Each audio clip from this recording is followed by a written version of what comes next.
Nnamdi has been incarcerated for such a long time,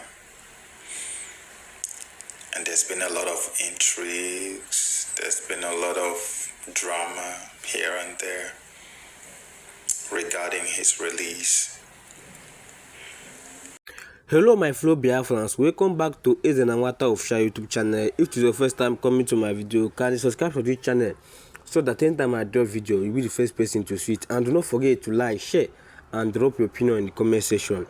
This video that you are about to watch will shock you, and this our brother wey una dey see for my screen like this talk a lot of things concerning the release of Nnamdi and what Igbo people, especially Biafran people, supposed to do immediately to make sure that Nnamdi comes out. So stay tuned and watch this video. As they watch the video, they share the video so that many Igbo Biafrans will see this video, because Nnamdi has suffered for us. If you don't like yourself, if you don't like Nnamdi, my brother, you don't like your father, because Nnamdi be like our father. So stay tuned and hear from this our brother, and share the video and drop your opinion so that other people will learn. Thank you and God bless you. For love. Nnamdi has been incarcerated for such a long time, and there's been a lot of intrigues, there's been a lot of drama here and there regarding his release. Now, if we are going to tell ourselves the truth, there are a lot of people who literally loathe Nnamdi's guts. There are a lot of people who feel very offended by his actions, by his attitude, by his character, by the way he talks. Just name them. Everything about the guy irritates you. And there are people, leaders also, who sincerely and genuinely feel that Nnamdi's freedom would upset a lot of things for them. Maybe steal the shine, maybe cause some obstruction, maybe derail their political movement or anything, whatever it is.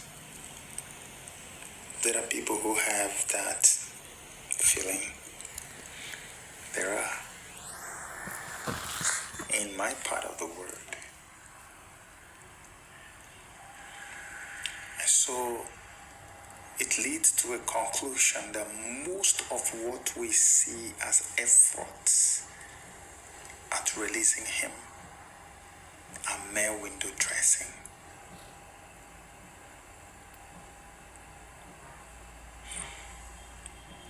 I'm breaking my silence because it has gotten to a point where we need to tell ourselves the truth. Nnamdi is our own. I have witnessed with my own eyes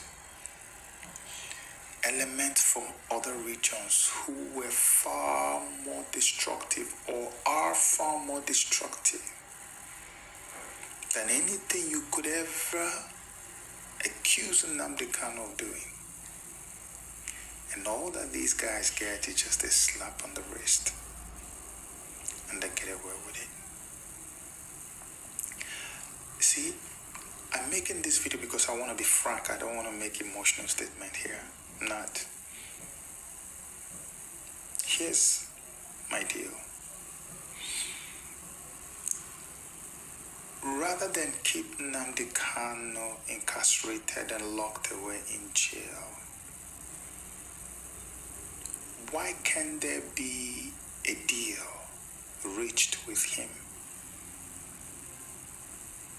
You get your freedom, you stay quiet, you go and rest, you don't make noise. even if it's for a season, let that deal be reached. Nnamdi is fiercely free. He hates being caged, but at this point, I think this would fly. Just so he can come out. This man has a family. He has a wife. He has children. Think about the emotional torture, the psychological trauma he goes through every day. All because he insisted that his people should be treated well. We can all argue about his methods,